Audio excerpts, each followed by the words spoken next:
Tonight's species comes in a variety of beautiful colors. In the spring, you will encounter the whites, and in the summer, the blues. In either case, when you hook one of them, they will put on a great acrobatic show. Tonight, it's all about the marlin and how to catch them here on the Florida Insider Fishing Report.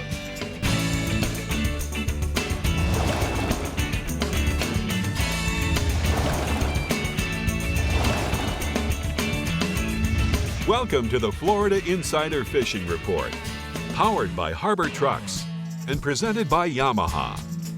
Thank you for joining us once again on the Florida Insider Fishing Report. We've got one heck of a show for you today. We've got a wonderful live audience with us, as well as our friends from Casa Vieja Lodge. And by the end of the show, we hope we'll get everyone saying, "Got me a marlin." Right, Rick? Absolutely. Austin Powers. You know, Brie, have you ever caught a marlin? I haven't. Uh-oh. I know, I can't speak from experience tonight on Christmas this one. list, we need to put it on there. Christmas list, bucket list, yes, for sure. All right, before we get on to the reports, I see not one, but two very excited gentlemen over at the CCA workbench, Dave Ferrell and Captain Ridge Murphy. You guys are tag teaming it today, huh? Yeah, I'm loving to play with the teaser. I'm like a little kitten over here. Yes, you are. Ridge, you're going to have to keep... We're talking about blue marlins, and we're going to talk about catching blue marlins from a center console boat. Well, I think that's something you guys know how to do. Something we need to talk about. All right, well, let's dive into the deep blue in the Yeti Panhandle region where the best is yet to come if you're wanting to catch a white or blue marlin. So listen up to our Captain Pat Deneen for the details. Hey, Brie, the Yeti Panhandle region has some of the best blue marlin fishing, both white and blue, in the state of Florida. We've got a really good white marlin fishery. It occurs late summer, early fall along the 100-fathom curve near the nipple, the elbow, and the 131 hole. What you want to do is watch for bait stacks on your bottom machine and target those areas. Troll ballyhoo are the bait of choice, and boats pulling dredges and teasers are going to definitely get the most bites. But the star of the show is the blue marlin, and we get some full-grown ones up here. They can be, and they are caught along that 100-fathom curve, but deeper spots like the spur, the DeSoto Canyon, the steps, and particularly the floating rigs to the southwest are where most of our blue marlins are caught. And historically, it's been a lure fishery or a troll dead bait fishery, but in the past handful of years, live bait in the deepwater rigs is how the big girls are being caught. Serious blue marlin and tournament anglers, they're investing heavily in tuna tubes to keep up to a dozen or more 5 to 15-pound tunas alive, and then those tunas are slow trolled, usually up current of the rig. And we have some big blue ones up here. Most of the blue marlin tournaments in the Northern Gulf are won with a 500-plus pound fish. 1,000-pounders have been weighed. There's two photos submitted by Captain Chase Lake on the Team Supreme out of Destin. The first shows a nice blue marlin they had on the wire, and it also shows the size of the bait that they're live baiting with to get that bite. Wow. And then the second is a drone shot of a jumping blue marlin with Team Supreme in the background doing battle. So those are some pretty cool photos. Those are cool photos, Pat. Way to go, man. I really appreciate that. They look great. All right, let's talk a little bit about some stuff near shore. Yeah, I mean, staying on the outside, on the Gulf side, Tropical Storm Barry was here last week, and it really stirred up the Gulf. But prior to the rough weather, the king fishing was good, and I suspect now things are calming back down. It will get back to normal. In the last couple of days, it has been.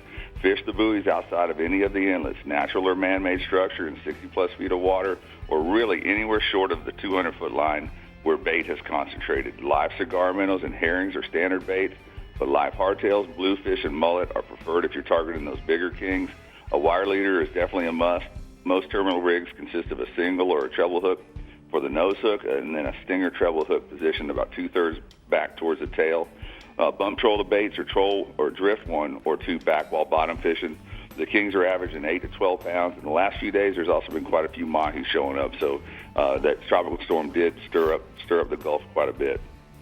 Moving inshore, red fishing around the deeper bay structures has become pretty predictable. The Hathaway Bridge in Panama City and the Tyndall Bridge, the Destin Bridge here in Destin, the 3 Mile Bridge over in Pensacola, all good places to find redfish right now. Best results are going to be a live bait fish on the bottom with a Carolina rig. Croaker, spot minnows, finger mullet, all good choices. The exception to the live bait fishery is a 3 Mile Bridge at night where the redfish can be sight fished using artificials. Around the bridges, a few upper slot size fish are caught, but most are oversized, with some being the jumbo size. And this red fishery should just get better and better as the days get shorter and the fall starts to approach. And then finally inshore, if you want to just catch some fish and have some good action, fish the grass flats and the shorelines inside or along the bar just outside of any one of the Panhandle passes. for a mixed bag of bluefish, Spanish mackerel, ladyfish, blue runners, etc. Typically, plenty of action and no live bait required. Use jigs, spoons, topwater lures, soft plastic. Really, any lure that mimics a small bait fishing can be worked with a lot of action. And it's a really good way to get younger anglers engaged in fishing. There's plenty of bites, and you're also going to learn how to cast lures and also retrieve the lures. So that's been a very consistent the last couple of days. Mostly a catch and release, but the Spanish cook up pretty well, especially if you eat them fresh. All right, thank you so much, Pat. Great report from the Yeti Panhandle regions. We're going to go ahead and take a look at the blue water outrigger hotspots. The Panhandle regions say inshore Spanish mackerels along the shore in East and West Bay of Pensacola Pass use spoons, jigs, and topwater lures. And then offshore, you might have to go get some hurricane groupers, a good bite on the natural bottom and 20 to 25 miles out using live baits. Hurricanes are good for fishing, man. Heck yeah, it also sounds like a new restaurant, Hurricane Grouper. All right, let's go. Now let's head down to the Casa Vieja Southeast region and hear what Captain Jimbo Thomas has to say about the marlins swimming around in his waters. What do you have to say about it, Jimbo? That's right. Hey, Brie, Rick, Dave, and everybody else in the studio there. You know, blue marlin are awesome fish just due to their size and their strength. But we would actually catch a lot more marlin here in the southeast region if we actually went out fishing for them. Now, the blue marlin that are hooked and hopefully caught, they're usually hooked on lighter tackle intended for mahi or sailfish or some other species. And in more instances than not, that marlin's going to win. Now, to target marlin and have actually a good chance at catching them, we like to use 50-pound tests, and some people even go heavier up to 80-pound tackle. And you want to rig with big horse ballyhoo, use mackerel or mullet, or medium to large lures with 9.0 to 12.0 hooks and 200 to 300-pound monofilament leaders. Now, when it comes to lures, there's a lot of debate on which colors you want to use and what size. But in my experience, it really doesn't matter. It's just whatever lure you have to drag over that marlin's head, he's most likely going to eat it. Now, most of the blue marlin encountered are offshore in the blue water from 500 feet on out. And when using natural baits, we like to troll around 6 knots, and with the lures roughly in the 8 to 10 knot range. Then we have the occasional white marlin caught, and since they average in the 50 to 80-pound range, they can be handled on some lighter tackle. Now, most of the whites that we catch down here in the southeast region are in the winter and the spring, and we get them on trolled baits and on live baits intended for sailfish. And we average about 1 white and 1 blue marlin a year. But like I said, if we really fish for them, we would definitely catch a lot more, and so would everybody else. Now, I got a photo here of a white marlin that we tagged and released earlier this year, and that white marlin ate a live bait hung from the kite intended for a sailfish. Now, staying offshore, dolphin fishing remains fair throughout the region, but as we get further away from this week's full moon, it should get even better. Now, there's been schools of 3 to 5 pound schoolies, and also a lot of smaller ones mixed in, and a few larger fish mixed in. They've been anywhere from about 8 to 15 miles offshore around big patches of sargassum and scattered weed lines. Now, some of these fish are being caught on the troll, but a lot of the days lately, the weed has been so bad it's been really tough to troll through. So aboard the Thomas Flyer, we've been looking for the birds and then spotting the fish from the tower and then pitching small live and cut baits to them. And the bird activity definitely seems to be best in the afternoons. Those fish are popping up a little better. I'm guessing it's full moon related. Who knows? Now, I got another photo here. This is Jose Marina and some buddies of his, and he celebrated his birthday earlier in the week, and we had a nice catch of dolphin there. All right, looks like now, you got moving inshore, the bone fishing on the flats of Biscayne Bay has been good first thing in the morning. You want to get out there early on top of those flats before that water gets too hot. Look for tailing bonefish on the inside and outside flats in Soldiers Key, South Angelfish Creek on the outgoing tide. And we've had some really extreme tides with this full moon. Now, after that water warms up, look for the fish on the deeper edges of the flats over light-colored bottom. Then late in the afternoon or just after a rainstorm comes and the water begins to cool, those fish are coming back on top of the flats. Best baits have been small crabs, live shrimp, and crab pattern flies. And then the snook fishing has been really good throughout the southeast region. Those fish have been schooled up in the inlets. They're also being caught around the piers and the jetties and the lit bridges and dock lights of the ICW. You want to use live pilchards, herrings, mullet, croakers. Croakers have been the best baits, but any other good live bait should work.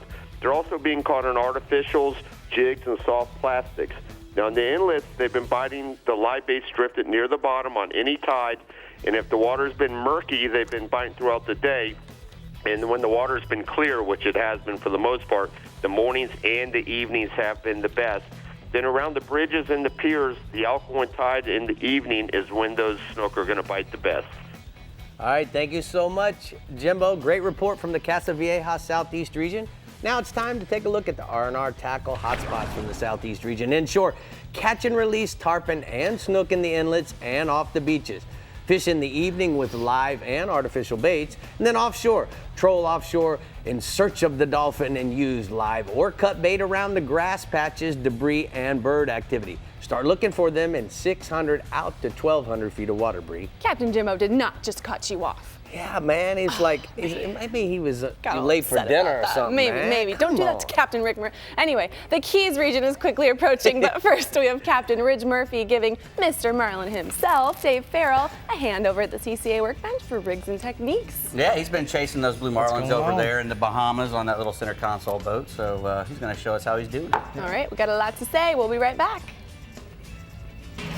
The Florida Insider Fishing Report is brought to you by Harbor Trucks.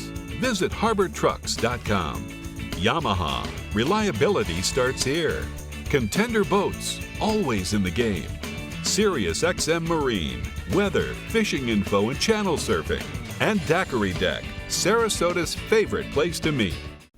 Titan and Titan XD Diesel from Harbor Trucks has America's best truck warranty, 5 years, 100,000-mile bumper-to-bumper, and can tow up to 12,000 pounds. Harbor Trucks has the largest selection of Titan XD and Titan in Florida, starting at $29,000. Harbor Trucks is conveniently located halfway between Tampa and Naples. Harbor Trucks, the place to buy.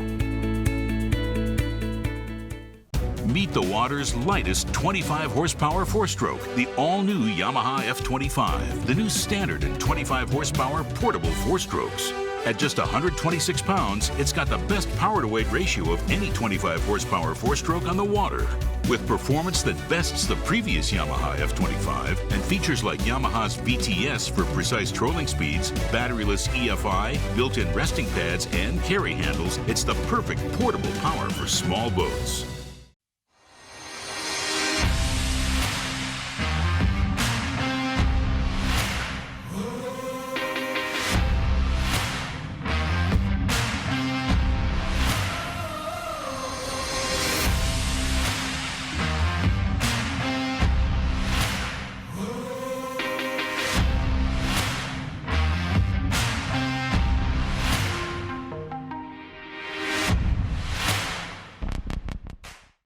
As close as you're gonna get to a sure thing for catching billfish is Guatemala. They're here, man. This has been a 20-year run, buddy.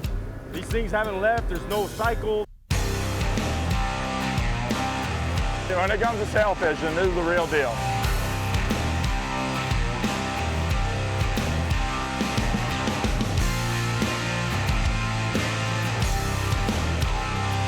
The amount of sailfish here is ridiculous.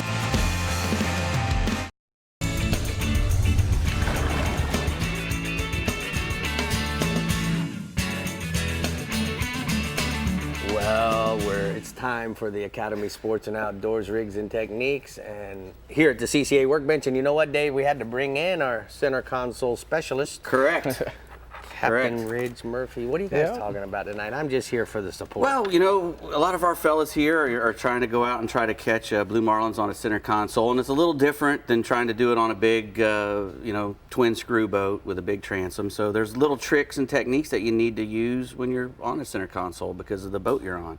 So Ridge gets to do some of that over there in the Bahamas on that big 39-foot contender. So he's going to share some of the little problems that he comes across and how he solves them. And what's the main disadvantage about fishing on the center console boat? You know, probably the first thing you could think of is, one, you have a wash, much bigger wash, and two, you don't have the elevation. Right. And so with that, you got to kind of use the space that you're given. And when you're talking about elevation, he's talking about on a big convertible boat, we have a fly bridge, and we can look down into the water and see these marlin when they come into the spread. And if you can see the fish before it comes up and eats something, your chances of catching it go way up because the angler is sitting there ready and waiting for the bite instead of having him bite and then running to the rod. Absolutely. So what do you do to counteract that sort of thing? So what we do is we pull a lot of lures. We pull 5 hooks and we pull 4 teasers. Okay, so you got 9 baits, nine things in the water behind the boat. There's a lot of stuff in the water. Right. And so we pulled two longs. We pulled the Andy Moy lure, J-Boys, and plungers on our shorts. But we do pull a lot of teasers, but lower profile teasers. We still get to pull the mud flaps, but Hooker Electric makes this one that we use, and the reason why is because it's collapsible. Right. This will fit in the live well, and it's just center out of the console way. boat, you don't have a lot of storage, and this kind of thing can just go right away. I know also that you also said that you use this big, long teaser rod, and I imagine that is to... What that does is it keeps it out of the wash. Right. But it still allows us to have our short halyard. I gotcha.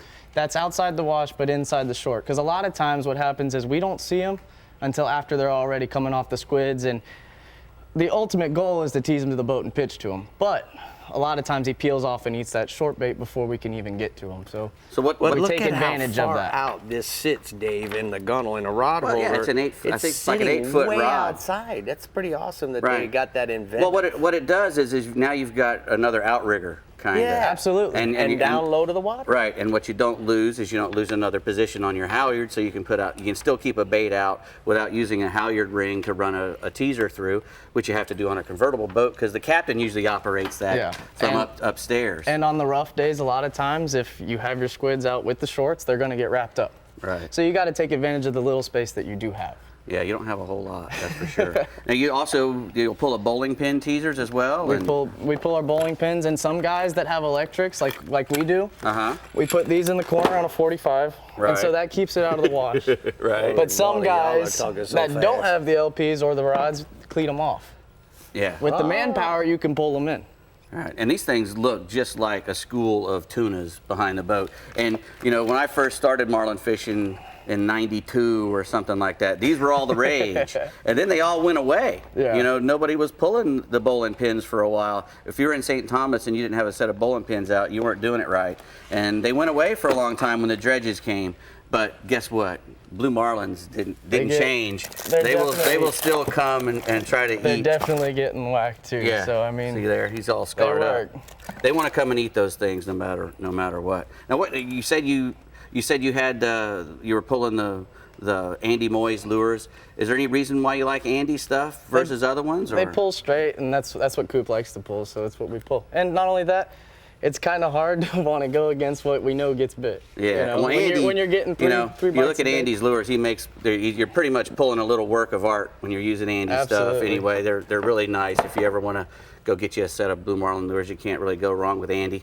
But you know, Andy probably won't like to hear me say this, but you know, a lot of these lures, you know, if you pull just about any lure in front of a blue marlin's face and he's ready to eat, he's going to eat it. It's like a kitten, you know, you can put a diamond ring on the end of the string and drag it past the kitten, he's going to swat at it. If you put a regular old blue bead on the end of the string, he's going to be just as enthusiastic about eating that bait. Absolutely. Most marlins really don't care what color that thing is. They don't care what wave it's sitting on. That's another thing those lure guys like to tell you. We got to have that thing on this. It's got to be on this face, or it's not going to work. I tell you what, if you drag a good lure over a blue marlin at 7 knots, he's going to want to eat it.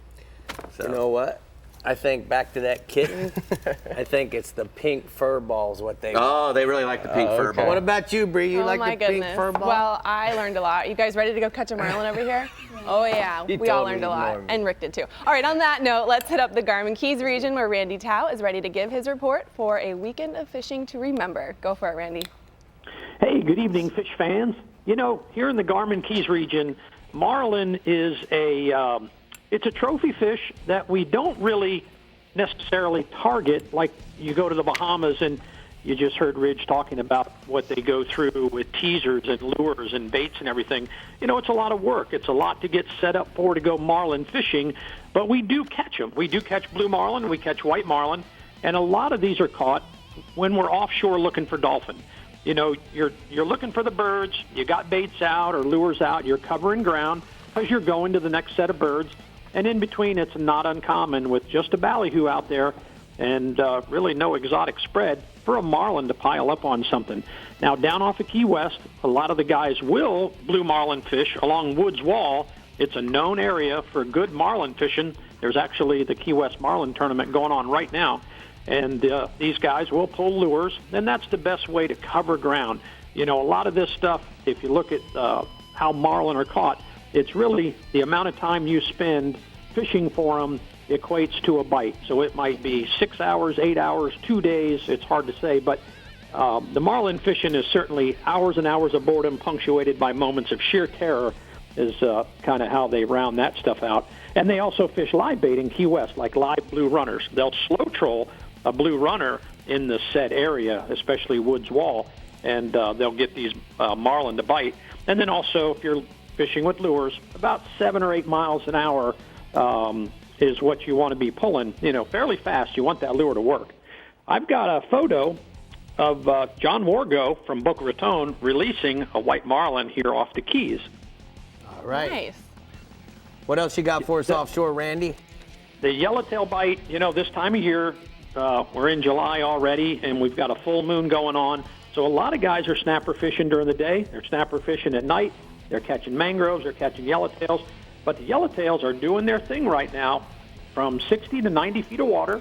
You're going to anchor down. Now, if you've got moving water, if you've got current, doesn't matter which way it's going. As long as it's moving, that's a plus. That's helping in your favor the condition for these fish to cooperate.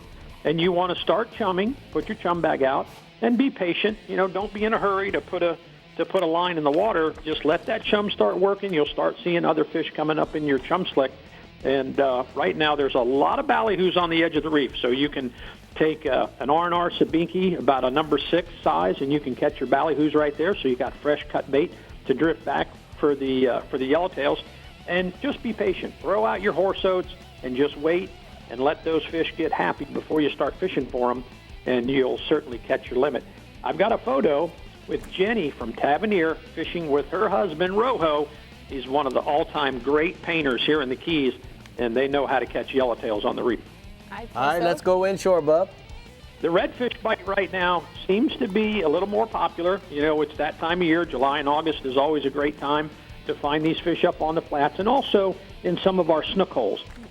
So if you're snook fishing right now, you're going to catch a few redfish just because they're mixed in along some of the shorelines, along some of the deeper cuts out to the west, the beaches, and some of these channels around the Cape are holding some nice redfish.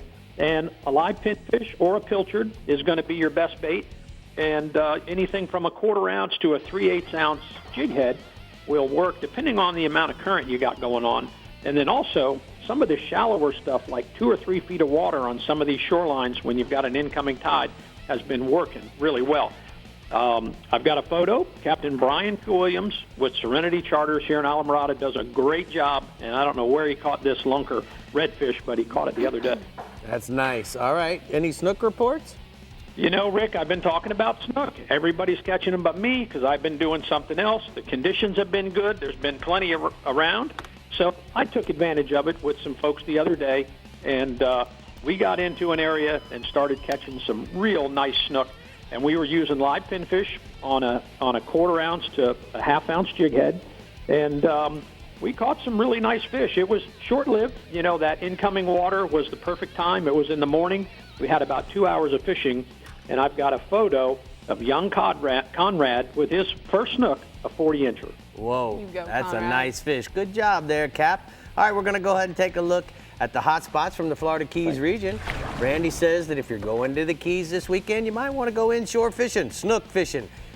To be specific, fish the incoming tide and the first 2 hours of the outgoing tide with live bait like a pilchard or a pinfish on a 1/4 to a 1/2 ounce jig head and 40-pound leader. And then offshore, yellowtails, fishing 60 to 90 feet of water. The current is big plus now, so remember that. Anchor down and then start chumming and be patient. Current is a big plus. All right, let's now take a look at some tournaments going on in the Florida Keys. There's always just a few.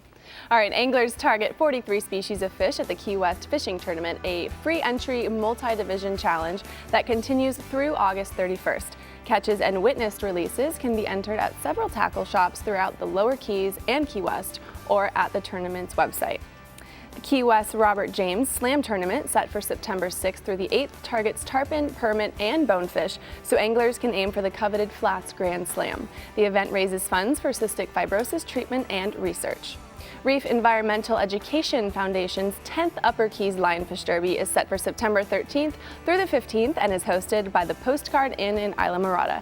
Activities feature awards for lionfish captured, fillet demonstrations, games, raffle prizes, and so much more.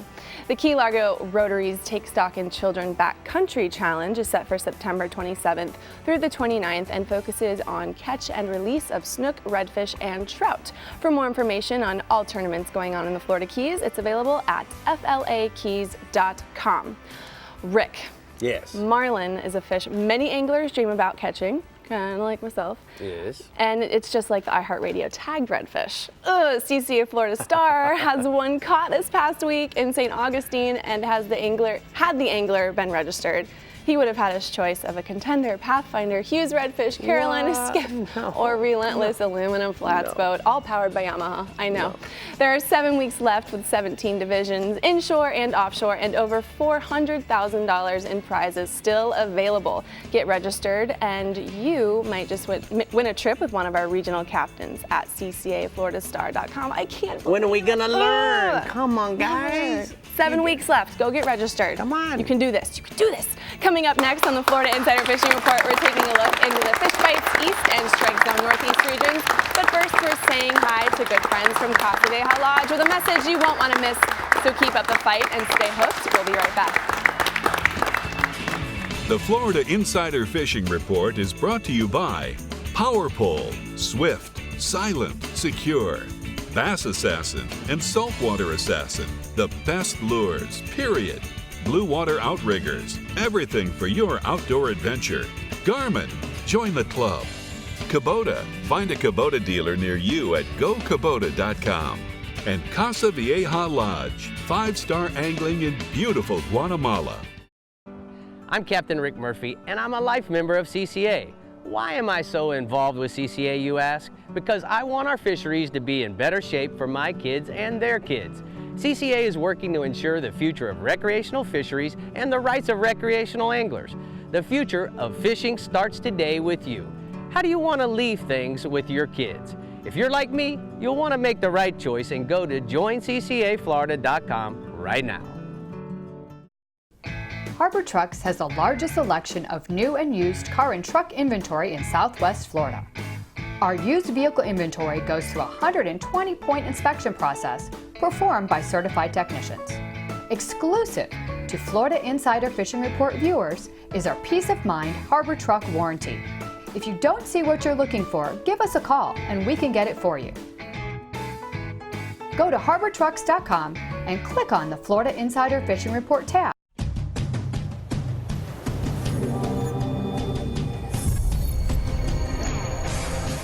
Real Legends Performance Clothing.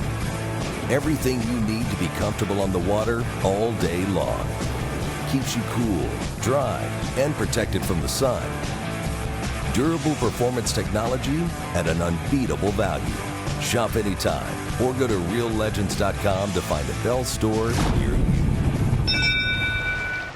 I'm 1,000 miles from nowhere, and there's no place I'd rather be.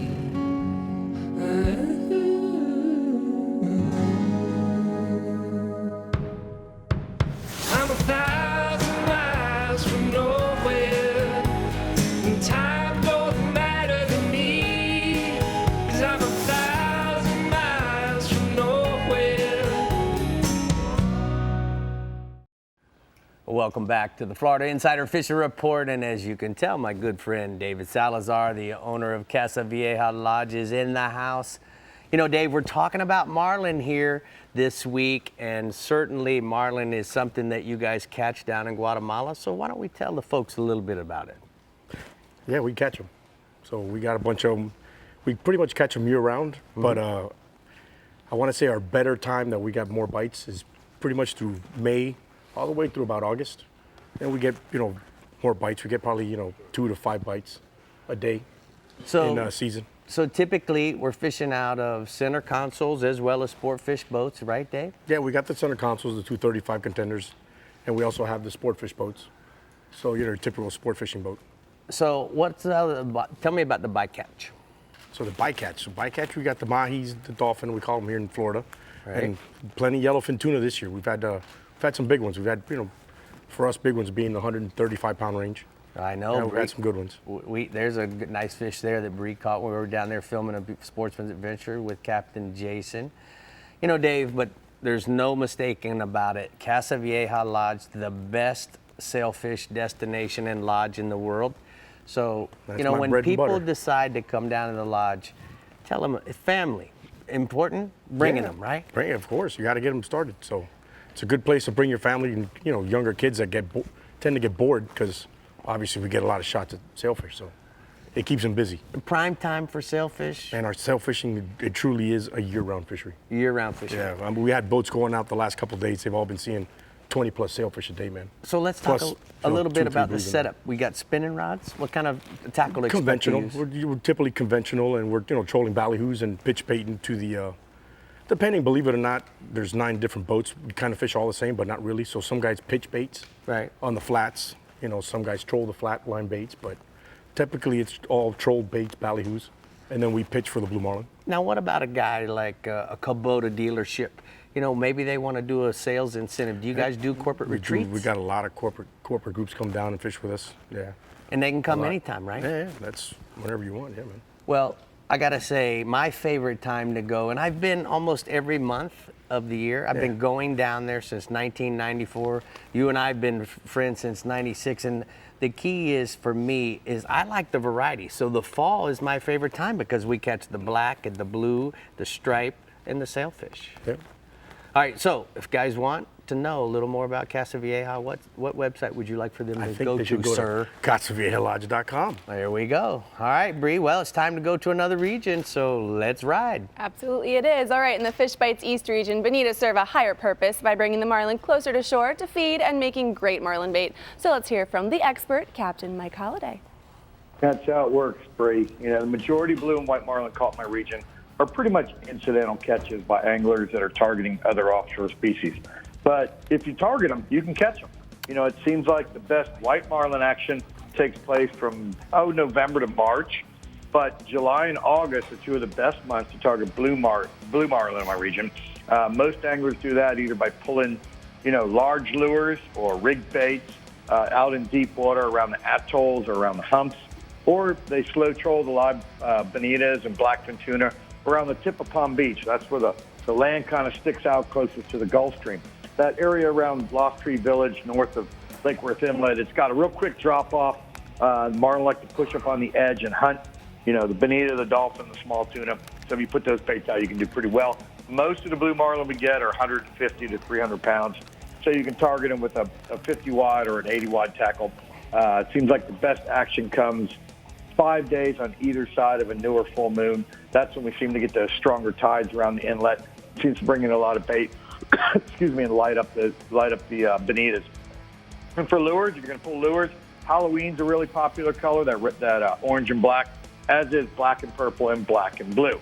And as long as we're speaking about billfish, the summer sailfish action has just been amazing. From Hope Sound to Fort Pierce, it remains just as good as I've ever seen it. A lot of anglers are running to doubles, triples, and quads. The most consistent action seems to be in 90 to 130 feet of water, but, fish are being caught as shallow as 50 feet and as deep as 350 feet, so they're pretty spread out. You want to work the current rips and the weed lines and the artificial reefs, basically anywhere there's food. And for bait, live Spanish sardine, a threadfin, a pilchard, or a goggle eye, either slow troll them on 60-pound fluorocarbon leader and a 7.0 VMC tournament circle hook, or fish them off a kite. Either way, you're going to get your multiple bites that way. You can also troll ballyhoo, either naked on a monofilament leader or with a blue and white or a pink skirt. The majority of sailfish that we see this time of year are big, but I've seen some pictures lately of some runts out there as well. Average sailfish seems like it's 30 or 40 pounds. I have a photo, Captain Chris Britton at Jensen Beach. He doubled up on sailfish in 90 feet of water just north of St. Lucie Inlet. Took that photo. with 2 fish in the air. Those fish ate live thread fins that were slow trolled. All right, sounds like a good thing to be using that day for bait. Hey, let's go inshore, boss. Yeah, every summer on the full moons in both July and in August, the mangrove snapper move into the inlets to spawn. And over the last, 6 or 8 years, we've seen some mutton snapper in that mix and even some small cubera snappers in the inlets right at that same time. Remember, mangrove snapper got to be 10 inches in state waters and cubera's got to be 12 inches in state waters. You want to fish them around the rock piles and around the jetties during the slack tides. So you get like a 45-minute window when the tide's not moving. By far the best bait is a juvenile Spanish sardine. The snapper just love those baits. They'll also eat a live sand perch, a pilchard, or a threadfin, or even just a live shrimp with a split shot on it. For the cuberas, they seem to like live or dead threadfins on the bottom. You want to throw to the rocks for the mangrove snapper and the cuberas, and you throw out into the open sand for the muttons.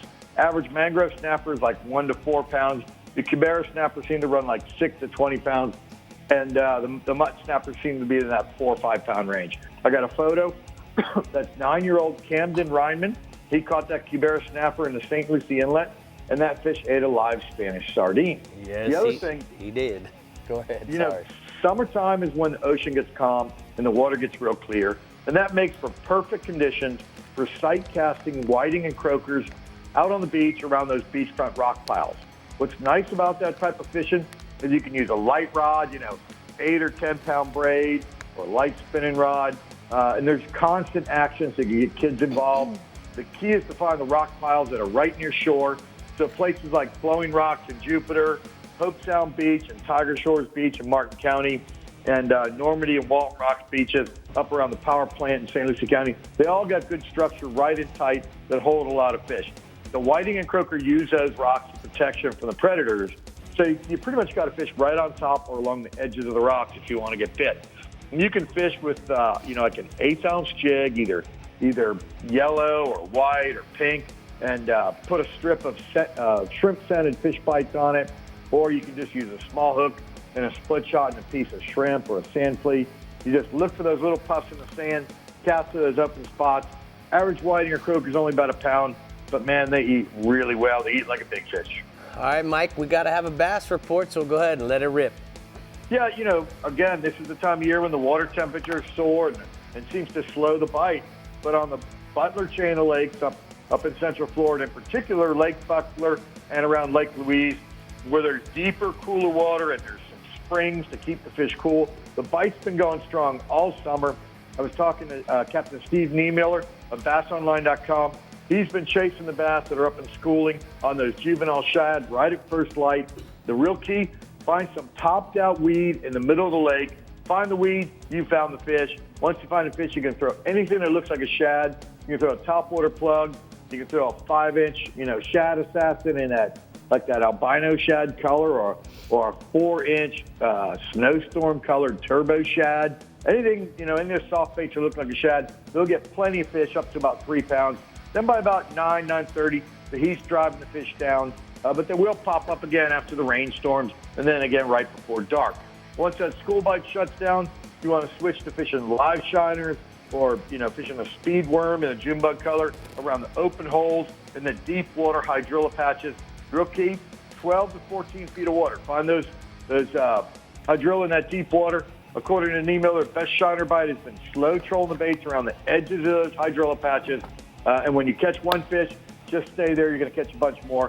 The shiner bites, those fish have been like 1 to 4 pounds, up to 5 pounds. But the topwater bite at dawn, 30 fish morning, you can be off the water by, 9:30 in the morning with just a spectacular, good-sized bass bite. All right, thank you so much, Mike. We're going to go ahead and take a look at the TH Marine hotspots from the East region. He says inshore, whiting and croakers in the surf at Normandy Beach. Use fish bite shrimps, clam strips, or live sand fleas. And then offshore, nighttime mutton snapper, 85 to 90 feet of water off of Juneau Pier. Use sardines or grunt plugs on a long leader, Brie. All right, Captain Tommy Derringer is now up in the Strike Zone Northeast region, and really the only way to appropriately intro him is, got me a Marlin. Say it, come on, say it. Got me a Marlin. See, that's right. It's fine. Okay, Rick, now you can start. You know what that is. Anyway, hey, Rick, I heard you talking to Dave from Casa Vieja. Marlin, man, I've witnessed that firsthand. So anybody that wants to catch one of those guys, or any billfish for that matter, they definitely got to check that out. You're but right. you know what, guys? Here in the Strike Zone Northeast region, we do have a world-class marlin fishery. And there's not a whole lot of anglers getting out there on a regular basis targeting those fish. But when you do, you have a good chance to catch you a marlin. So the best time of year to get out there is probably going to be mid-April through about mid-June, although you can catch them any time of the year. They really seem to like the water temperature to be somewhere in that upper 70 to lower 80 degree range. Now, I spoke with a couple of our resident marlin experts, and they tell me they catch most of their marlin in the Gulf Stream in the springtime, and they're going to look for weed lines, temperature breaks, and current edges. You know, the bonus in my region is that you do tend to catch some really big mahi as a bycatch when you're using those bigger baits or lures searching for the marlin that time of year. Now, if you're looking to catch a marlin right now, you're probably going to want to be closer to the east side of the Gulf Stream. You know, most of the guys I talked to said they would start about 75 miles out and then head east, so you got to go a long way. You're going to troll a variety of lures, especially those in a mahi color pattern around 8 to 10 knots. That's going to be one of the more popular ways to catch them. But you can also drag big horse ballyhoo, Spanish mackerel, and other dead baits in that 6 to 8 knot range. Now, one little thing the guys told me, a bunch of the guys told me this, that historically the best marlin bite is going to be a few days before a full moon. So if you're going to hit it, you might want to keep that in mind. Now, staying offshore, well, you know, the first weekend of red snapper season went off just great. We had really calm seas last Saturday and Sunday and plenty of big fish to go around. It seems like the red snapper are definitely thriving. Just about everyone I talked to caught their limit. We're going to hope for more of that same for this Friday and Saturday, the last 2 days to get out there and keep one this year. I think I got reports of fish being caught on pretty much any kind of bait you could think of, but frozen sardines definitely seems to be the go-to.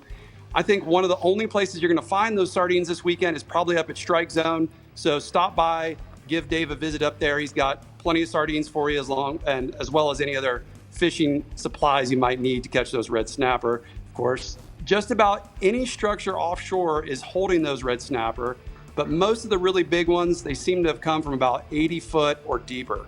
And I've got a photo here. Captain Robert Holmquist from LuckyBirdCharters.com sent me this picture of his happy clients he had aboard his Pathfinder last weekend with their limit of some big old snappers there. Man, they are the snapper kings up there, boy. I can tell you that. Let's go inshore, Bubba. Yeah, you know, moving on to another red-colored fish. Of course, I'm talking about the redfish. That bite has been really good this week. The early morning topwater bite has been great, but it's only going to last for about the first 30 minutes or so of daylight. Now, once the sun comes up, I've been having my clients switch over to the Saltwater Assassin Lil Boss Paddle Tail in that Mama's 14K color. Now, there's a ton of small mullet up on the flats throughout the region, and that paddle tail, it looks just like those small mullet. Now, if I'm going to target redfish this weekend, I would get out as early as possible to catch some of that low tide we have going on. The water's going to be cool, and the fish should be chewing. I spoke to Captain Buzz Brandon from NortheastFloridaAngling.com, and he tells me you're going to want to target the edges of the ICW in Jacksonville from Sisters Creek all the way up to Nassau Sound. Now, Buzz says the bait's going to be bunched up along the ditch on that early morning low tide. That's where those redfish have been hanging out. Now, if a topwater or soft plastic isn't your thing, one of those live mullet on a jig head is going to work really well. And I got another photo. Captain Chris Herrera from PalmCoastFishing.com sent me this picture of Ben and Will with a nice redfish double they got when they were fishing right along the edge of the ICW down near Matanzas Inlet. That is an epic photo. So Tommy, they look pretty stacked. Tommy, you there? Yes. Oh, you got another species to go? What you got doing? What are we doing Yep. here? All right, go ahead. I got Keep some going. All right, you know, the flounder bite, guys, it's still solid this week. There's been a ton of those smaller flounder around the last couple of weeks, but it seems like there's some bigger ones showing up. If you can stand the heat, that afternoon outgoing tide has been the best bite for those flatties. The docks around St. Augustine and Matanzas Inlet are holding some good fish, and the areas in Jacksonville that I mentioned before for the redfish, those are going to have some flounder hanging in there as well. I would especially target the small runouts on the last of the outgoing tide. Use the cast net, grab some of those small mullet, just drag them through the bait, and you're most likely going to come up with a flounder or a redfish. And I've got one last photo here. This is John McCullough with a nice flounder he caught with me on a live finger mullet. Very nice. I should have known when you weren't on the FaceTime that you were still had another thing. My bad. I'm so sorry. Yeah, where you go, Tommy? I disappeared for a second. I was excited. I was trying to get to the Rodan hotspots from the Northeast region. I was just excited about our new sponsor. There you go. All right, bud. Bye, We'll see you Tommy. later. Guys. Inshore redfish along the ICW from Sisters Creek to Nassau Sound, and look for the concentration of finger mullets, and then offshore red snappers on any kind of offshore structure throughout the region. Use frozen sardines on a knocker rig or maybe a free-lined something. Can you say snapper without saying it, No. you know, your way? No, I can't say ambulance very well either. Ambulance. Ambulance. Okay. Ambulance. The Star Trek Central West region is on deck. But Rick, what I want to see is what Dave Ferrell has on deck at the CCA workbench for new products. We're fresh off ICAST. Dave, is that what you found? This is what I got. That's what you got. That's all we got, guys. A new lobster measuring device. All right, we'll be back. Wow, that Looks hurts. interesting. It's made out of stainless steel. The Florida Insider Fishing Report is brought to you by Academy Sports and Outdoors. For all, for less. Soft Science, Supreme Comfort Footwear. Real Legends, exclusively at Bell's. Okuma, Inspired Fishing. Discover Crystal River, Florida. And Maverick Boat Group, makers of premium boat brands Maverick, Hughes, Pathfinder, and Cobia. Yamaha's 4.2-liter V6 offshore four-strokes. For those that like their V6 lighter, faster, and stronger. Setting new standards for power, efficiency, speed, and lightweight. Built for the rigors of offshore boating. Packed with Yamaha's legendary reliability. And now Yamaha's 4.2-liter V6 four-strokes offer a choice between digital or mechanical controls to match your rigging preference. Yamaha. Reliability starts here.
How do you aim a 36-yard shot with a 30-yard fixed pin at a 15-degree angle with a 7-inch holdover without moving a single pin?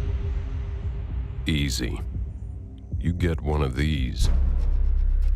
Zero, the auto-ranging digital bow sight from Garmin.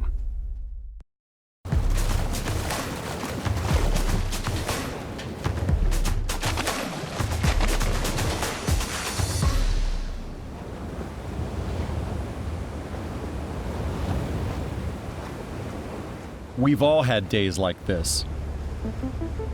Wouldn't it be great if there was a better, easier way to find fish? Now there is.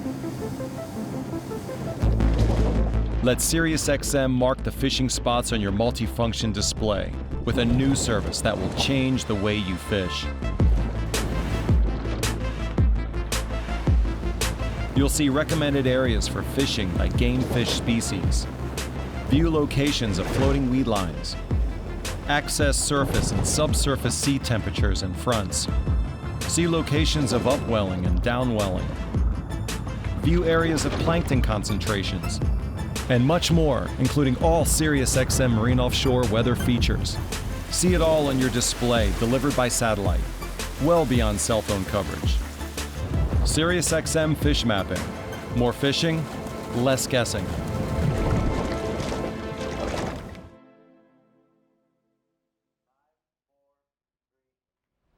So Dave, you know, the data, the way they created the software is they take all the things that tuna, swordfish, sailfish, marlin, kingfish, mahis, different species, and they built this part of the fish maps. And what they're doing is they're taking currents, wind direction, as well as bait, but using the satellite, they're able to monitor every few hours where the weed lines are. So what it That's is, amazing. it's not guaranteed, but they're really, when you take all that data and you pile it into one system, now there's areas that point to, here's your higher percentage of how this probably could work. I got you. So now, speaking of higher percentage, we're here at the CCA workbench, and it's time to talk Correct. about new products. And Dave, you know, I see a lot of young guys on sport fish boats, Ridges included. They're mates and they're wiring these big fish wearing a pair of sandals. And I noticed when I got on the center console with Ridge, he had a pair of these that were on two of the rod holders on the side of the console, the Soft Science H2Os. The reason, how do you feel about that? Why they shouldn't be wearing sandals, or even a lot of you guys are barefoot, yeah? Most guys, and a lot of the fellas that I know are really good at it, they go about it barefooted. But you really don't need to, you really need to have shoes on, no matter what. If you're king fishing, wahoo fishing, dolphin fishing, if you're on the leader and putting fish in the boat, you should always wear a pair of shoes, because you can drop a kingfish, you can drop a wahoo, and they can do gruesome damage to your feet. Now, what's really good about these Finn H2O slip-on boots is they're very quick drying. They have a drain in the forefoot up in the front, so if they fill with water, all the water drains out these sides. They're non-marking. They have a neoprene collar on the edge, so that it holds your foot really well.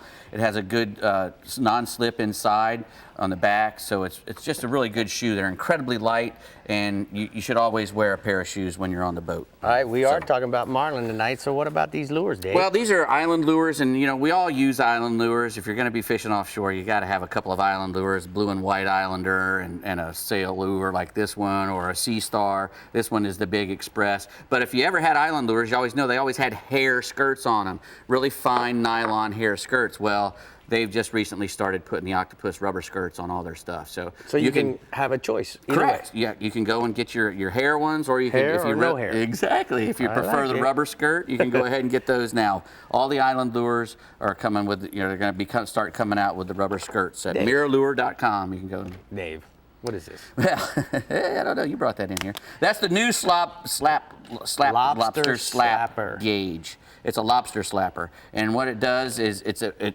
really cool way to make sure that you always have your gauge, your 3-inch gauge here, and that's what it is. It wraps around whatever you put it on. It's made out of stainless steel, and it's coated with a silicone coating, so you can put it on a stick, on the side of the boat. You know, you can put it on your T-top poles. You just put it on your wrist, especially if you're in the water. That's where I would keep it. But you know, you can keep them anywhere. That's the cool thing about the lobster slapper. And you go to lobsterslapper.com. They come in a whole different cool colors, whatever floats your boat, from camouflage to whatever you want to do. All right, one more. Real quick, we'll do these lures. These are the Imperium lures. I saw these at the ICAST show, and what's cool about these things is that they're made from a 3D printer. So they can make all kinds of they're heavy too, because they can make all kinds of little chambers and jet areas through there that you really can't make when you're putting a lure in a resin head and making it from a mold, because this thing prints in little bits at a time, and they can do really intricate jets and all kinds of stuff in the heads. This guy had to make his own machine to get the tolerances that he likes, so he invented his whole new 3D printing machine just to make lures, and they're pretty cool. If you go to ImperiumOutfitters.com, you can find those lures and pull them. I'm sure they'll work. All right, well, lobster season coming up, Bree. You got to get your lobster slapper. And I also saw those being made at ICAST with a 3D printer, and it was awesome. All right, it's about time to get our StarTron Central East Region Captain, Jeff Page, on FaceTime and see what our weekend looks like. Hey, Jeff. Hey, you guys. And, you know, I heard Dave talking about Marlin, and if there's not a better professional to talk about it than Captain Dave Ferrell. But here in the StarTron Central West region, you know what? We may not be known for our marlin fishing, just like our swordfish fishery, but we do have them, and it all starts a good ways out. It's going to take a little extra fuel, but once you get out there, it's usually out there past the steps, and you're going to want to start trolling at around I don't know, keep it about 600 feet behind the boat. And a lot of the same patterns. You're going to look for weed lines, color changes, temperature breaks, as well as birds working on bait. And then you're going to want to use a classic lure spread or rigged ballyhoo or a mixture of both. Ballyhoo combos work real well. Don't forget your teasers. 30s are going to get the job done, but Captain Chris Seeger suggests having a 50 wide for a pitch bait for a bigger fish. And I've got a photo tonight of the Family Matters with Captain Chris Seeger and Stacy Capps is getting ready to lead her a marlin they had on. All right, what else you got for us offshore? Yeah, go ahead, bub. All right, red snapper. You know, Rick, with our weather getting back to normal, most of our offshore captains have been getting out, no problem. It was pretty rough last week. Red snappers, they're catching them in as close as 100 feet, but it seems like about 130 to 160 feet of water has been the number, and they're over small areas of hard bottom and ledges. Live pinfish, thread fins are working, but also bring 3 or 4 boxes of frozen sardines. Standard bottom rigs, chicken rigs are working. Captain Jason Stock suggests using both. He's been catching his limit, no problem, off Anna Maria in about 130 feet of water. And I've got a photo tonight of a happy client with a really nice red snapper with Captain Jason. Moving inshore, snook fishing. Snook remains consistent, like I always say. In all the passes, with all the rough water we had last week, a lot of the fish moved in the passes, but now they're back out on the beach around any fallen down tree, rock piles. Down there south of the Venice Fishing Pier, Minnesota Rocks is a good spot. And Rick, these are places you can walk with your fly rod or a small little white assassin sea shad on a light little 1/8-ounce jig head and work it parallel to the beach, and you're going to pick up snook.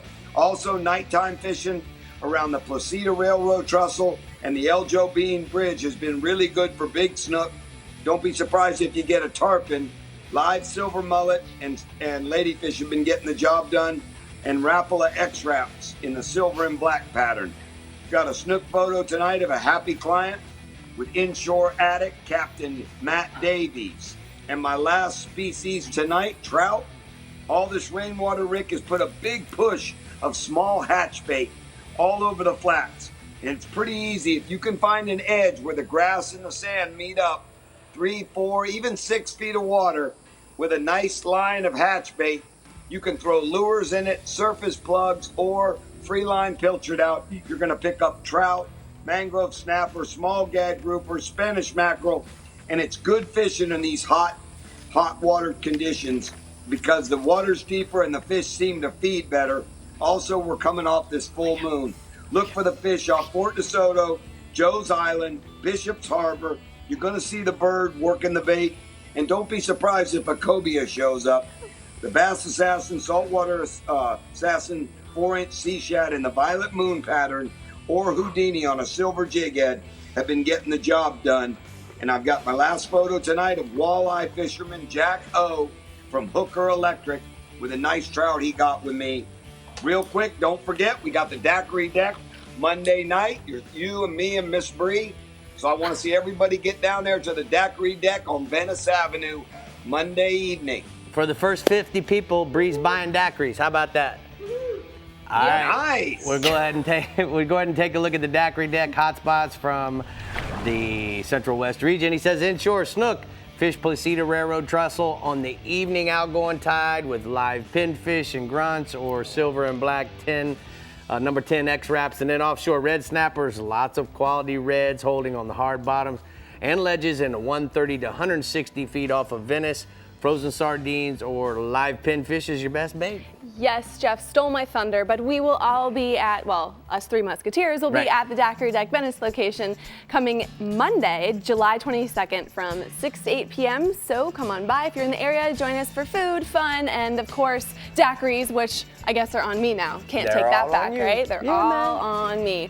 All right, well, we're ringing we're ringing the dinner bell, and the bell's Southwest and Central East regions next. But before we go, we want to remind you that if you want to be up to date date on all things fishing in Florida and what this crazy fun crew is up to, make sure to visit our website, like us on Facebook, follow us on Twitter, watch us on YouTube, and check us out on Instagram. We'll be right back. The Florida Insider Fishing Report is brought to you by Rapala, another great day. Startron, cures and prevents ethanol fuel problems. Yeti, built for the wild. CCA Florida, the voice of recreational anglers for over 30 years.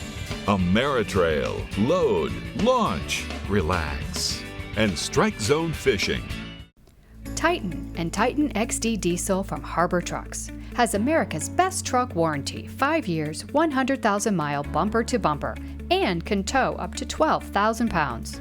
Harbor Trucks has the largest selection of Titan XD and Titan in Florida, starting at $29,000. Harbor Trucks is conveniently located halfway between Tampa and Naples. Harbor Trucks, the place to buy.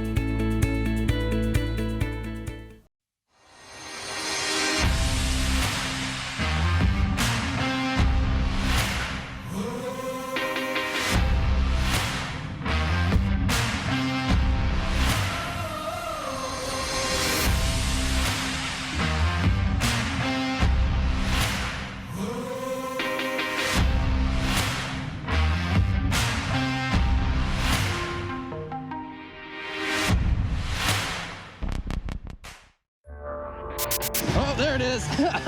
You can either stay busy fishing or get busy catching. From Texas to Tampa Bay or Key West to the Carolinas and beyond. For nearly 20 years, anglers everywhere have come to know one thing, that nothing says no to fish bites. Ask for Fish Bites and Fish Bites Fight Club lures by name or visit fishbites.com. Find Florida's soul and discover Crystal River. Explore warm Gulf waters, spring-fed rivers, bountiful lakes, and fantastic fishing. Dive into adventure and enjoy the only place in the world where you can swim with the manatees. Treat yourself and your family to outdoor fun, rich history, and a relaxed coastal lifestyle. Discover Crystal River, Florida. Hey guys, we're here at the boat show, and as you can tell, I got the new Yamaha XTO 425 standing beside me. This is really a state-of-the-art motor. So let's talk a little bit about it. We're talking about 5.6 liters, direct injection, 3,200 PSI on this motor, guys. And remember this, it also comes in gray, comes in white, and we also have the electronic steering, fly-by-wire steering, so no more hydraulic hoses, no more hydraulic pumps. Now when we talk about the charging system that's built into the new motor, we got 72 amps of net per motor. So we can keep our bank of batteries charged on our boat at all times. The cool part about this is that it allows us to really run all of our electronics as well as live well pumps and still keep those bank of batteries operating. The other thing that comes to mind is the new lower unit design. What it allows us to do is be a lot better in reverse, 300% better, because the prop wash doesn't come until you reach a maximum RPMs of 2,500 RPMs or more. So we're really more efficient in reverse, and it allows us to really maneuver the boat the way we want. So if you have any questions about the new XTO 425, you can simply go to a Yamaha dealer, or you can go online to YamahaOutboards.com. It's a pretty thing. Oh, I know. I'm biting my tongue here because I want to really say what I think. It's so awesome, but I'll just keep it clean. All right, we're getting the weekend report in hot off the press in the Bell Southwest region, and Captain Ron Houston is just the guy to give it to us. So, Ronnie, let us wait no longer. Well, you know, right now with the offshore side, obviously marlin's not common in the region, but the red snappers are still common, and the red snapper bite still remains to be consistent throughout the whole region. You know, as long as we have moderate weather and, most importantly, the good moving water, according to Captain Mike Affanon and Captain Stephen on the Misbehaving out of Naples.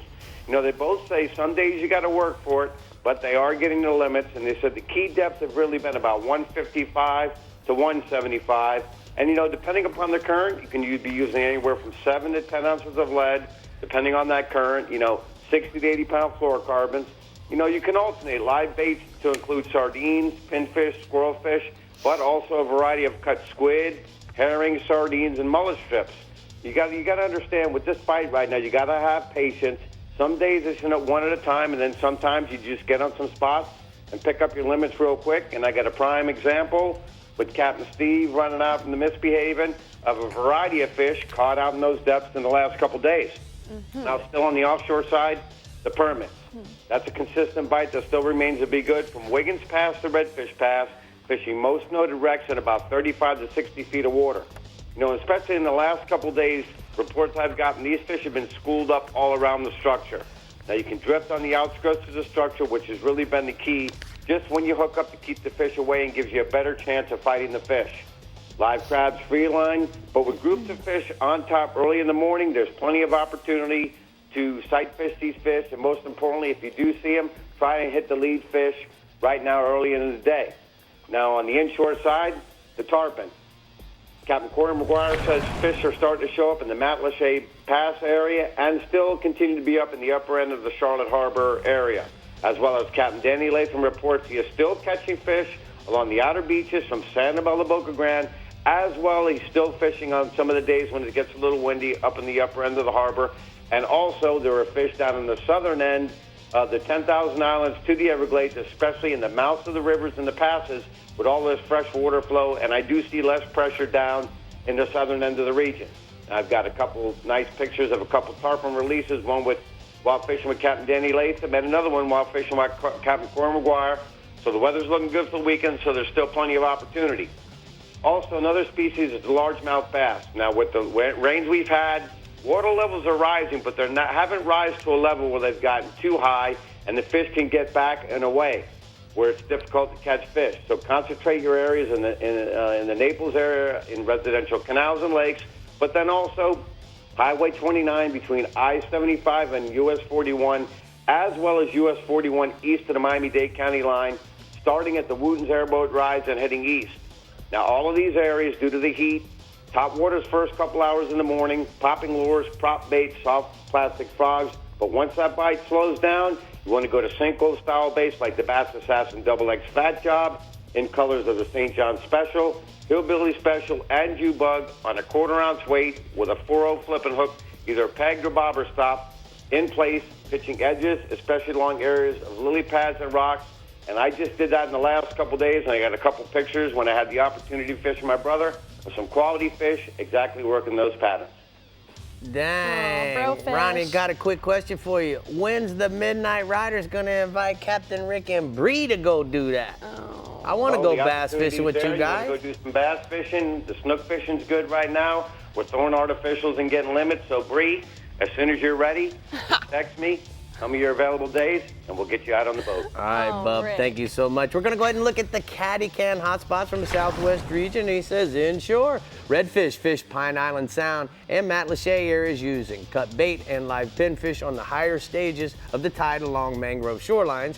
And then offshore, mangrove snappers and then yellowtails fish Fort Myers Beach to stump pass around the ledges and wrecks and 60 to 90 feet chumming live pilchards or maybe cut sardines on a knocker rig. All right, staying with the bells theme, which by the way, you look great in your bells, and Thank you know, you. wearing So bells you. too. Yeah, man, we're belling. Let's let our lines out in the Bells Central East region and see what Captain Jim Ross can help us reel in this weekend. Jimmy! I'm sporting my Bell stuff too. I tell you what, I really like that Real Legends product, you know. Hey, you know, in the Central East region, you got to run 60 to 90 miles offshore. That's where we find most of our blue and white marlin. You can also get some hatchet marlin over there as well. And for those guys that are over there, they're typically targeting the yellowfin tuna, but the marlin are bycatch most of the time. So what happens is you get over there, you start pulling your lures for your tuna, but what you really want to do is, instead of pulling those medium-sized lures for those tuna, throw a larger or maybe two large skirted lures out behind the boat, because the marlin really like a little bit larger presentation. Our best runs are in the spring and fall, so right now is not the best time of the year to go. Actually, if you want marlin right now, Casa Vieja is a pretty darn good place to go, to be honest with you. But in my region, we're going to get them back again in much better numbers in the fall time, so look forward to them right around September 1st, so starting to pick back up. Now, staying offshore, this past weekend, we had a 3-day snapper beatdown. I'm telling you what, tens of thousands of anglers took advantage of getting their next fried fish dinner by going out in this Bell Central East region. Now, right now, 80 to 180 foot. That's what you need to concentrate on. I was talking with Captain Chris Scacia of Off Duty Charters in Daytona, and he was telling me that he found fish, wanting something different every day. So don't always go out with the same baits, or have a variety of baits is what he would recommend. One day he found them wanting grunts. The next day he found them wanting live bait only. And on the third day, he said it didn't really seem to matter. So try to cover all those bases if you can when you're going out this next Friday and Saturday. When you're going out of Ponce, Chris said that the 120 to 180 foot stuff was really good. Out of Canaveral, Sebastian seemed to be pretty good. Or out of Canaveral, I should say, the 120 to the 80 to 120 stuff seemed to be pretty good. And then out of Sebastian, even in shallower, some of the guys were telling me that 65 feet they had decent numbers of fish out there. Two things you're going to need: a 5-gallon bucket full of patience and plenty of courtesy, because there's a lot of people that are going to be on the water. Now, speaking of courtesy, before I get to my picture, let's go to the picture. Captain Chris Scacia sent me in this picture with a couple of friends that he had out this past weekend, and they got their limit of fish. But speaking of courtesy, the Canaveral Port Authority has provided shuttle buses for their overflow parking that they're going to put in front of the Maritime Center to get you back and forth to Freddie Patrick Park. So that's a pretty cool thing that they've decided to do to help anglers out, because they know there's a huge demand for anglers trying to go out of the Port Canaveral area. Now, swinging inshore, snooker at the inlets this week. Pilchards, croakers, and pinfish seem to be getting them to strike. You want to rig these live baits on a 5/0 to 7/0 size circle hook. And, as long as you're into catch and release, this is a fishery you want to go try this weekend, because these fish are really, really hungry right now after their spawn, and they're 35 to 40 inches, and some of these fish are pushing 45 inches. So there's some really, really good snook out there right now at all three inlets. Redfish right now, basically they've been a little scarce the last couple of weeks, and you haven't heard me report on them, but I'll tell you what, they're starting to show up in better numbers this week. Soft plastics like 3 to 4 inch saltwater assassin sea shad or the elite shiner seem to be working very, very good on the slot size fish. And most of those reds are roaming the eastern shoreline of the Mosquito Lagoon or the eastern shoreline of the Indian River north of the Nassau Causeway. Now, you'll see them chasing small baits around the grassy edges of the islands and different things like that. On the outside bars, you're going to find those bigger bulls. And so anytime that you find a school of bulls, these are big, large fish. They're smart. They're not easy to fool. They can be fussy at times. A chunk bait is the way to go. I was talking with Captain Brian Pounds, and he took his wife Amy out, and I've got a picture of Amy's fish here from a fishing trip that they just had, where she cast a chunk of mullet on a 6/0 VMC hook, and she was able to get this beautiful fish the last time that she got a chance to go out with her husband, Captain Brian. All right, man, it looks good, dude. We're gonna go ahead and say goodbye here. Thank you. Great report from the Central East region. We appreciate you very much, but it's time to go look at the hot spots. He says offshore red snappers on most of the reefs and wrecks in 60 to 180 foot depth. Use live or cut baits on their standard bottom rig, and then inshore redfish in the Mosquito Lagoon cast saltwater assassin in 4-inch elite shiners in the northern minnow color to the cruisers along the shoreline, Brie. All right, we talk about it every week, but if you've ever dreamed of fishing at a world-class resort with world-class fishing, here's your chance, because Harbor Trucks has partnered with Casa Vieja Lodge to send 2 lucky winners to Guatemala for a 4-day, 3-night trip to fish with Rick and me at Casa Vieja Lodge. All you have to do is enter by heading over to our website at FloridaInsiderFishingReport.com. We hope to be fishing with you very, very soon, right? Yes, we do. Absolutely, but right now we're taking a short break to get our Discover Crystal River Northwest region fired up and ready to give you a report you won't forget, so stay with us and we'll be right back on the Florida Insider Fishing Report. The Florida Insider Fishing Report is brought to you by Harbor Trucks. Visit harbortrucks.com. Yamaha, reliability starts here. Suffix, always use the best line. The IGFA, Fish for the World. Sportsman's Adventures, fishing for adventure. And Bells, everything you need to live life local. An entirely new species of extreme predator is moving offshore.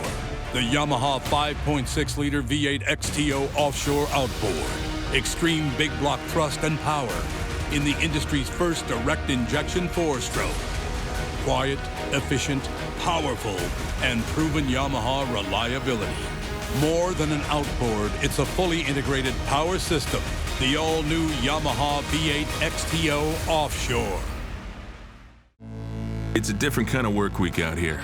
You need the power, performance, and enough attachments to scratch any itch. A subcompact tractor built to get any job done right. The Kubota BX Series, best-selling subcompact tractor in America. Now get a BX 1880 for payments as low as $99 a month for 84 months plus a 6-year warranty. 54-inch mower deck included. Find a Kubota dealer near you at gokubota.com. Pump up the performance in all of your engines.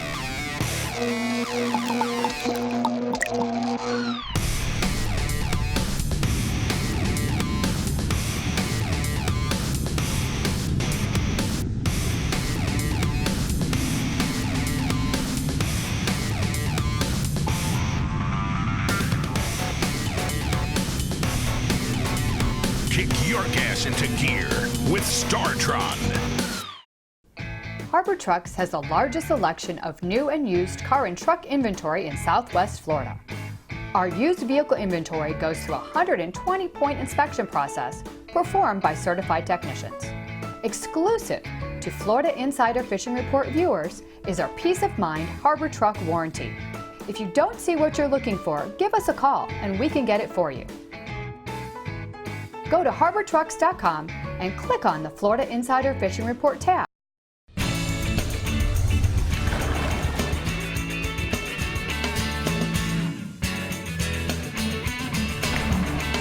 Today's Power Pole tip of the week is about the Pro Series 2. Now guys, this particular pole was designed specifically for technical poling skiffs like this Maverick. And the reason why I like it so much is when I hook a fish like this, now what can happen is that Ridge can actually deploy the pole by simply pushing the key fob 2 times. And while the pole's going down, he's getting down. And why this works so well is there's no more having to stake out the push pole, tie off to a rope on the back of the transom, and now he's up here to assist me in landing this fish. That to me is total boat control. So remember, it's very lightweight. If you need a pole for a technical poling skiff, that 4-foot Pro Series is perfect for this application. And that's today's Power Pole tip of the week. It's a good one there, Ridge. That was a good one. How about slap your lobster slapper? All right, lobster slapper. We're having fun here on site. All right, we're fixing to get our bite on in the Discover Crystal River Northwest region this weekend. So, Captain Hag, you think you can help us do that? I can. We've got Marlin. You're going to be making a long run and burning lots of fuel to go get them. Most of the time, most of the guys that are doing it are making those overnight trips so they can get a couple of days out there and catch some more fish. A lot of the boats are getting faster now. We've got these faster center consoles. You can get out there pretty quick. There's still quite a few tournaments in our region that still have some Marlin weighed in. The Old Salt Tournament, Loop Tournament, and of course the Sarasota Slam. Got a report last week, fish was caught out there, so they're out there right now.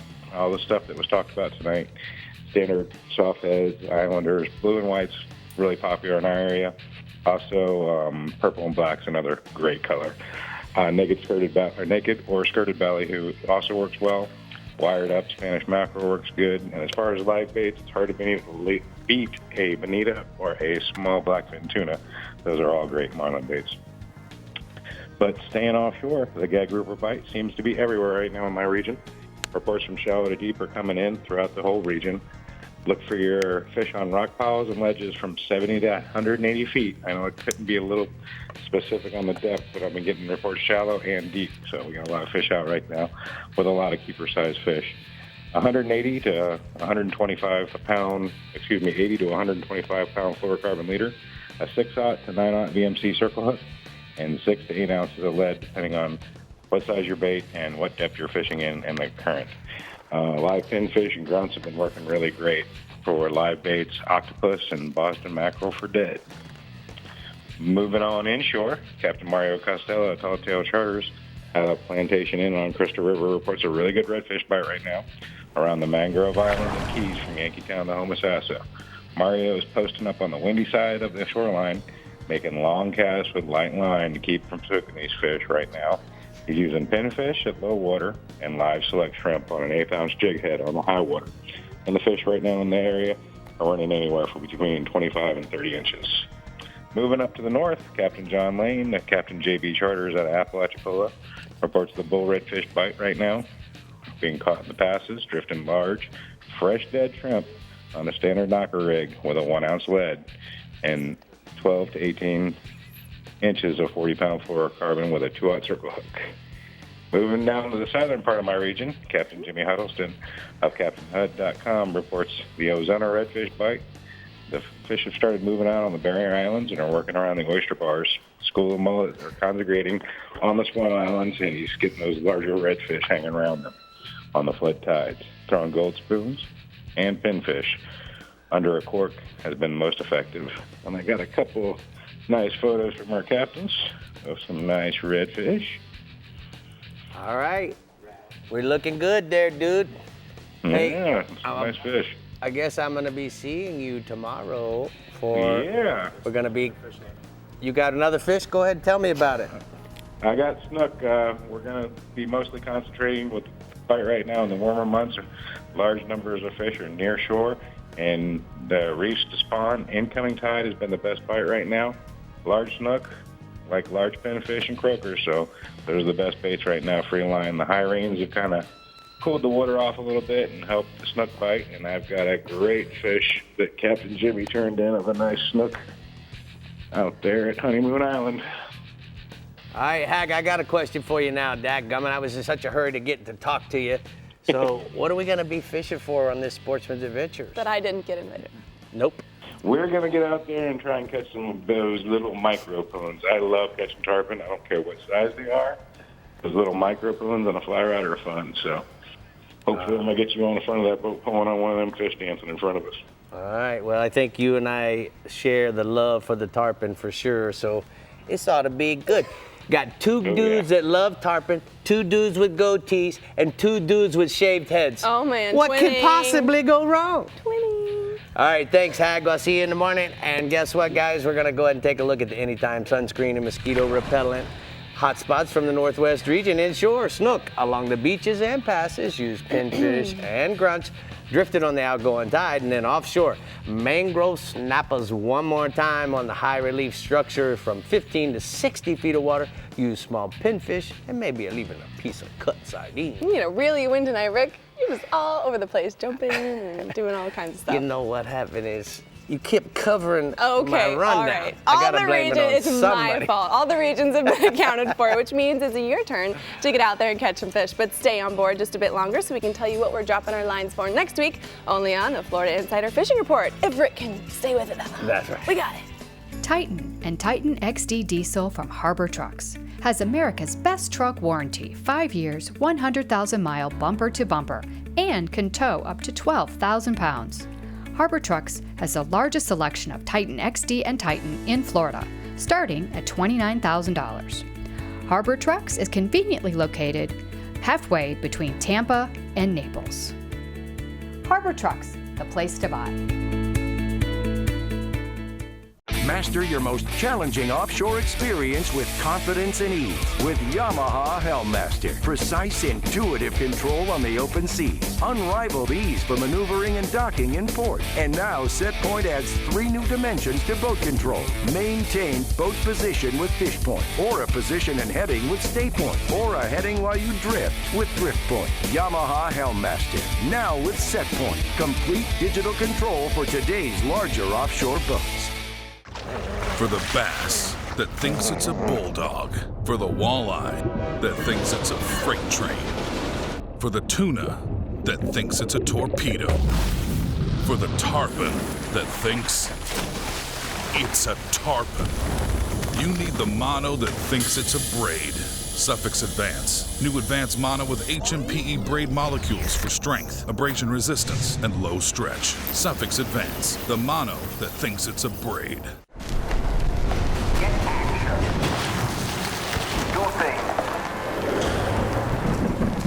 Be sane. Don't fritter away your time. Create. Act.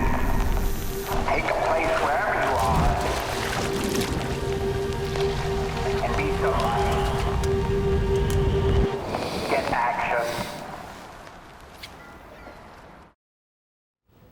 Make sure to tune in next week because we are talking all about the bait, right? Yeah. Wow. Hey, you know what? Bait's good. It's where it all starts. Yeah. That's exactly right. You gotta tune You're into that. 100% correct. I am 100% right. We can't put these things down. I mean, The lobster snapping. That's really cool if you use it the opposite way and it doesn't work. What's and then going you get into on? whack people. And then it gets back on you. Yeah, All right, I know. guys, quick. We came from I ICAST. just What was messed one up thing that myself. you were really excited about ICAST that you saw? Mr. New Products guy. Lobster slappers. The 3D printing lures. That was pretty cool. pretty neat. I was just thinking in my mind all the stuff that they could do with that now.